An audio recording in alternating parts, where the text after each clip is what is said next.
Since my brother's marriage, my living arrangement has comprised just my mother and me. Despite being frustrated with her attitude, I'm grateful for the upbringing she provided. Unexpectedly, she decided to distance herself from me.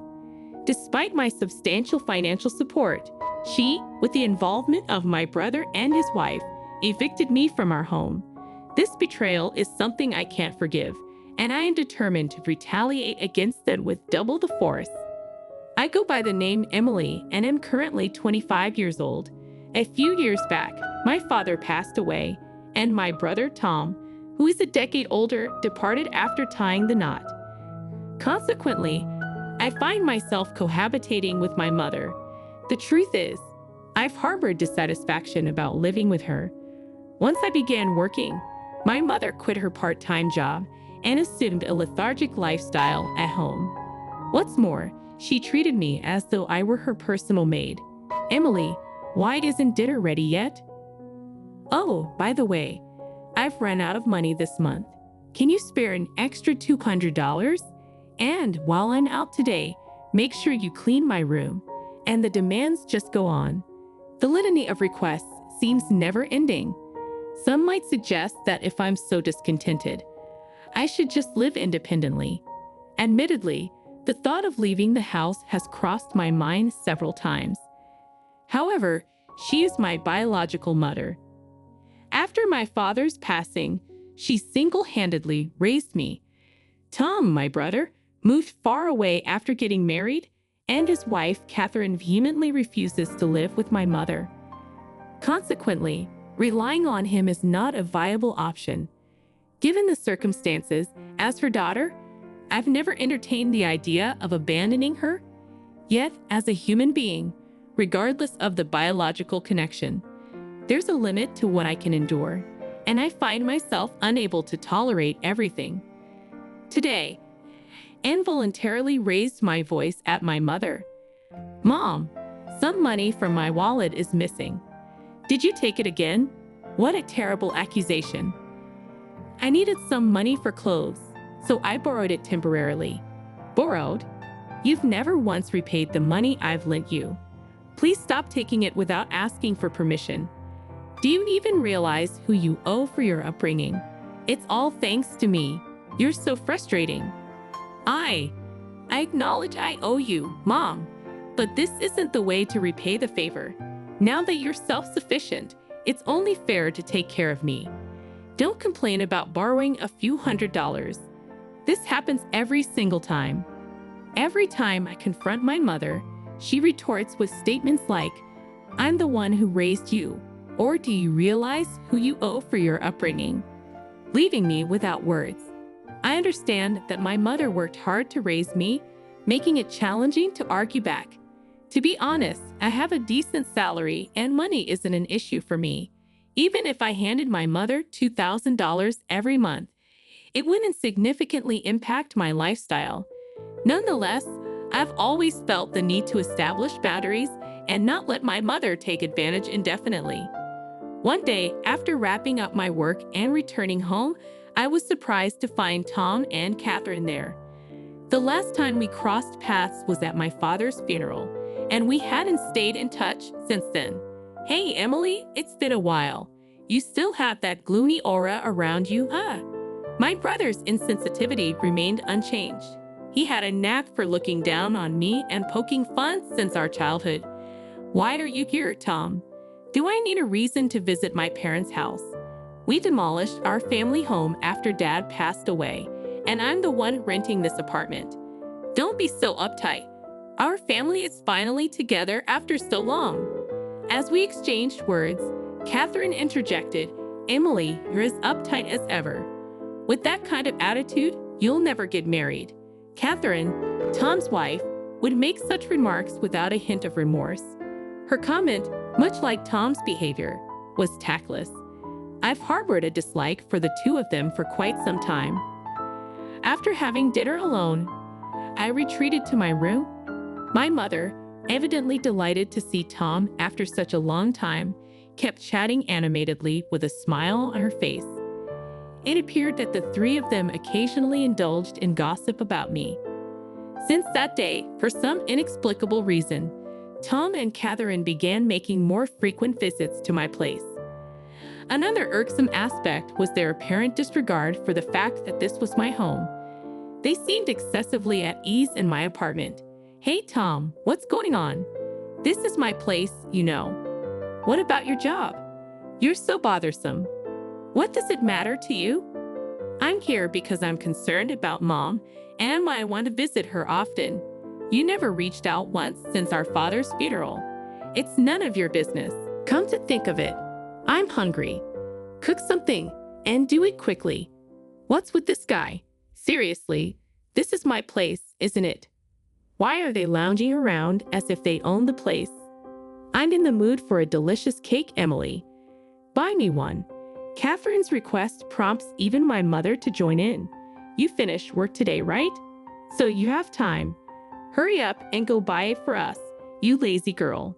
It's perplexing how Catherine, who once avoided living with my mother and detested her, has suddenly become quite chummy with her. As for Tom, he's adopting an attitude of, "I'm the eldest son, and Catherine is the eldest son's wife, so it's only natural for us to be concerned about Mom." Observing their behavior, it's evident that the two of them are plotting something. I'm not entirely sure about their intentions yet, but it's clear it's not something favorable. Several days passed, and Tom and Catherine's scheme finally unfolded. "Emily, I've reached my limit living with you. I've decided to end this cohabitation." I was engrossed in household chores on my day off when my mother dropped this bombshell. "What do you mean by that?" "Exactly what I said. I can't endure living with someone as slow, lazy, and unattractive as you any longer." "What are you talking about? Don't you understand? I've made up my mind. I'm going to live with Tom and Catherine." "You're going to live with Tom and Catherine?" I was so taken aback by this unexpected revelation from my mother that I unintentionally echoed her words. The couple who consistently opposed the idea of living with my mother now wants to share a residence with her. What on earth is happening? Just then, Tom and Catherine conveniently arrived. "Tom, what's happening? You never expressed any interest before, and you consistently asserted you'd never live with Mom, right? What's the issue with that? It's only natural for the eldest son to live with his own mother, isn't it?" Tom, looking down on me with a sense of superiority, made this statement. "Don't tell me you have some kind of issue. If you can't live with Mom, no, that's not what I'm saying. But then it's fine for Mom to live with us, right? Are you serious?" Even Catherine was vehemently against cohabitation. "Why the sudden change? You're so bothersome. Anyway, Mom has decided to live with us. We don't need you anymore. Just leave." "Wait, leave? After all this time when I took care of everything about Mom?" I can't help but feel repulsed by my brother's arrogant words. However, it became evident that Tom and Catherine were up to something nefarious. Despite my mother's sharp tongue, she remains my only precious parent. Besides, I wouldn't want to get entangled in any trouble later on. I decided to caution my mother. "Mom, isn't it clear that something's amiss? After all, Tom and his wife never once reached out to us before. What are you talking about? If anyone's acting strange, it's you, isn't it? Huh? Mom, those who just exploit their parents should leave." The moment she said that, any remaining affection I had for my mother vanished instantly. After all the support I've provided and taking care of her, how dare she utter such words to her own daughter who has been supporting her all these years? But this is the only time they can mock me like this, you know. After a week, they'll experience hell, so they better relish this moment. I began plotting my retaliation against them. "Then I'll leave right now." I declared this resolutely to my brother, his wife, and my mother. The three of them began to chat, exchanging smirks. "Emily, you're finally leaving the house. Mom, you must be so happy." "I truly am. Now I can live with Tom and Catherine. I'm on top of the world. From now on, I'll be the one taking care of Mom. Thank you, Tom. I'm also thrilled that I can live with my beloved mother-in-law from now on. Oh, thank you too, Catherine. The three of them continued their frivolous conversation. To be honest, I was struggling not to laugh at that moment, but I can't let them perceive that I have any room to execute my revenge flawlessly. It's best to lay low for now. From that day forward, my brother and his wife seemed to be a constant presence in my apartment. As for me, it's as if I'm invisible to them, or rather, they treated me as if I never existed in the first place. However, this turned out to be advantageous for me because I wasn't bothered at all while preparing to move out. A week later, it was my moving day. The moment he opened his mouth, Tom said, "Today is the day we part ways, Emily. We'll be taking care of Mom from now on, so you can live without any worries. Thank you. I'm leaving Mom in your hands." Okay, after delivering this casual statement, Tom seemed somewhat dissatisfied with my response. Then my mother approached. "I hope you get married soon, Emily.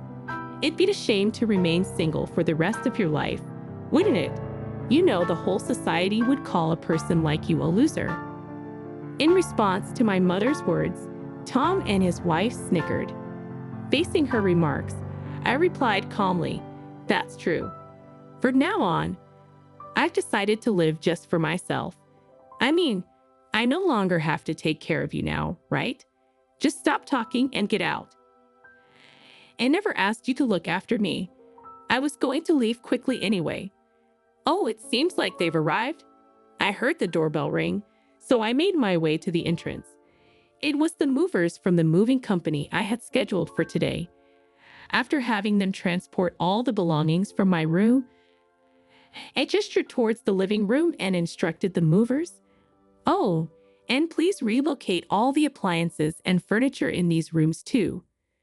Huh, the dumbfounded voices of the three harmonized perfectly. They were utterly perplexed by what was unfolding. That TV, the fridge, the microwave. Oh, and this cleaning robot too. Also, the sofa, dining table, and the bed. Please move everything. Then my mother started to argue. What? What are you thinking? Stop this immediately. What do you mean? Am I doing something strange? Don't play dumb. Taking all the appliances and furniture from this house. Have you lost your mind? In response, my brother, his face as red as a tomato, approached me aggressively. "Yo, listen to Mom. How do you expect us to live without any furniture or appliances? You have no right to take everything.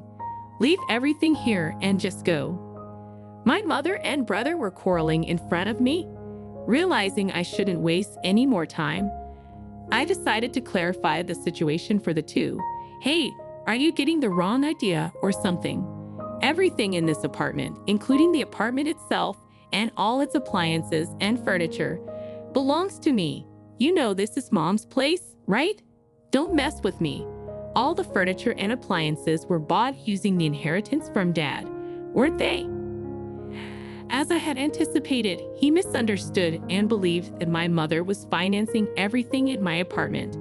He assumed she had received a significant inheritance from my father and had cleverly convinced them to live with her. "Tom, aren't you misunderstanding something? I bought everything in here. I've been giving Mom a monthly support of $2,000, you know. Thus losses. You just want to live with Mom, don't you? Someday I'll inherit Dad's inheritance." What are you talking about? Mom used up all of Dad's inheritance a long time ago. Tom nervously glanced at our mother, who was looking down with a pale face. "Mom, please explain. You told us you bought all the appliances in here." "Well, I was just trying to look good." What do you mean by that? We only moved in with you because we thought there was an inheritance from Dad.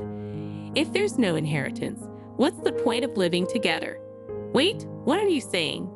Didn't you say you take care of me because you're the eldest son? I was just trying to be nice. I lied so that we can live together. Upon discovering there was no remaining inheritance, Tom was furious. And my mother was deeply shaken by the revelation that the kindness displayed by Tom and his wife was all a facade. What a dysfunctional family, huh? My mother should have been suspicious when Tom and his wife, who had been out of touch for a while, suddenly suggested living together. If Tom had kept in touch, he would have learned sooner that there was no inheritance left from Dad. As I cast cold glances at the two, Tom's wife seemed to have a solution and spoke up. "I've got it. It would be great if Emily could live with us again." To this, my mother and Tom both agreed. "That's right, Emily. You should live with us. After all, yes, Emily, I really do need you." Observing the sudden change in their attitude as they began speaking for their own convenience, I promptly dismissed them. "What are you even saying? Don't make me laugh. There's no way I'd live with deceitful people like you all. I've decided to live only for myself from now on. Whatever happens to you all, I couldn't care less. But why don't you all just happily ruin your lives together?" The three of them, completely drained of energy, sat down on the spot as if their knees had given away. All three had vacant eyes. Goodbye. Do your best as a family. With that, I closed the front door. In just another 2 weeks, the lease for the apartment would end because it's under my name. They'll probably be forced to leave when the lease is up. Well, it's none of my business anymore. About a week after successfully settling into my new place, as anticipated, I received a call from my mother seeking help. "Emily, please. I can't live properly like this. Come back. There's no way I'm returning. Why don't you have that foolish couple take care of you?" Actually, it seems they quit their jobs and moved here, thinking I still had your father's inheritance. They really are terrible people, aren't they? I don't feel inclined to help at all. I no longer need a couple who only cares about money. All I have is you, Emily. "Mom, I'm busy. Can I hang up now, please? Emily, help me." I hung up before she could finish and blocked her number. The desire to assist my mother is long gone, especially not now. Rumors circulated that my mother and Tom's family were evicted from the apartment after that incident. They depleted all of Tom's savings to move into a rundown apartment. Apparently, my mother doesn't work, and she argues with Catherine almost every day. Tom is the sole breadwinner, toiling from dawn till dusk just to make ends meet. As for me, after distancing myself from my mother, I've managed to save more money and use it for my own needs. After all the sacrifices I've made in the past, aim to lead a life that brings me happiness from now on.